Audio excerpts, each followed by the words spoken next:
Okay, hello everyone. Well, you can see me and hear me, I hope. So again, my name is Caitlin Russo. I'm the research scientist at the New Jersey Newborn Screening Department at the Department of Health, sorry. And here's our quick update for screening for Krabbe disease in New Jersey. Next slide, please. So in 2012, then Governor Christie signed into law Emma's Law, which was a legislative mandate to screen all newborns born in New Jersey for 5 lysosomal storage disorders: Krabbe, Pompe, Gaucher, Fabry, and Niemann-Pick.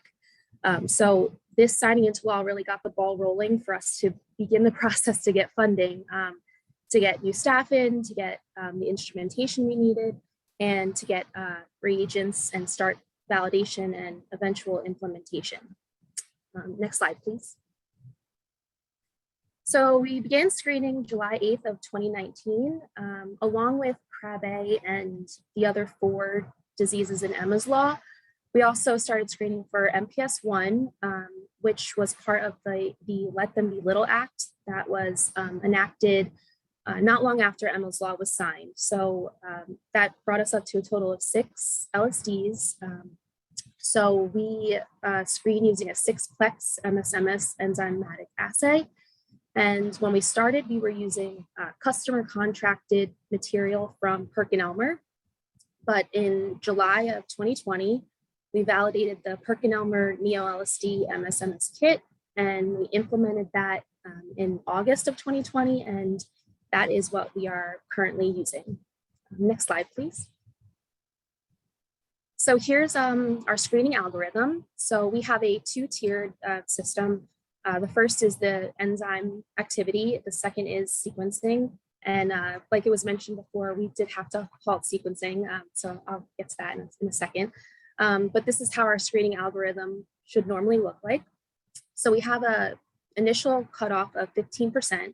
So anything above our 15% of the daily median of initials for that day gets reported out as within acceptable limits. Anything below that cutoff or equal to it, we retest in duplicate, and we begin the process of sequencing. The sequencing does take a few days, so we want to get that started as soon as possible, so that when we get our final enzyme result, we're not holding it too long to get our sequencing report with it. So we retest in duplicate, and then we have a retest cutoff of 11%.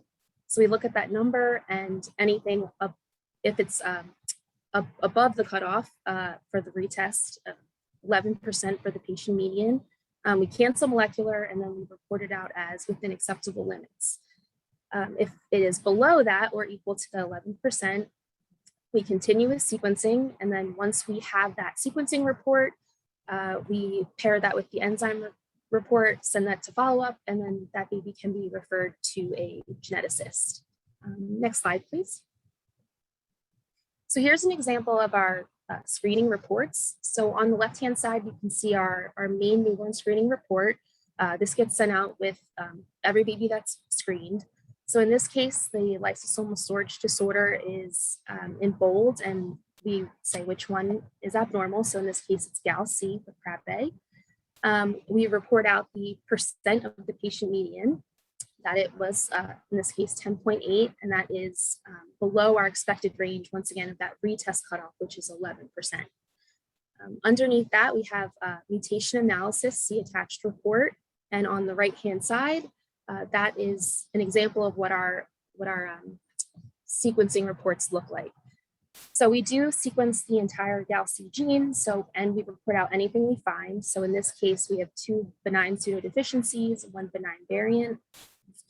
And then under that, we just give a brief description of what we were doing in the test.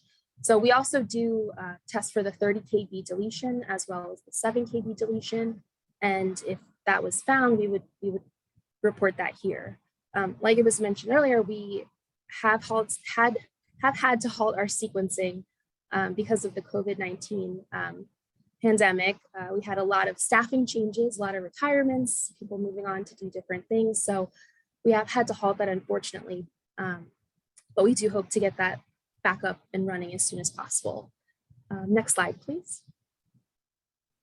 So we've been screening for Krabbe now for a little over 2 years. So this information is right at that 2-year mark.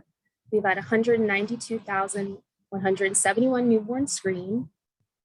59 of those infants were referred with the low Gal-C enzyme activity. And then that broken down, we found 1 early infantile, 2 late onset, 18 carrier pseudodeficiency, 27 were cleared by metabolic geneticist, and 11 are in process. And that can mean the baby's just about to be seen or in the middle of being seen, or follow-up is trying to get a hold of that parent. Fortunately, none have been lost to follow-up yet, so hopefully we can get those all updated as soon as possible. Next slide, please. So for our next steps, like I said, we did have to halt sequencing because of staffing issues, but we just were able to hire a lot of new staff, which comes with a lot of training, as you all know. So we are in the middle of training right now. Once they're up to speed, we can resume sequencing. And also we have ALD coming up. We run NeoBase right now for our amino acids and mesyl carnitines. So we can add that right to our current method for first tier. And then our second tier will be the HPLC MSMS, which is actually being installed this week. So, so we have a lot on the horizon, and we're very excited. So that's it for my update. Thank you so much. And thank you again to Hunter's Hope for inviting me to speak.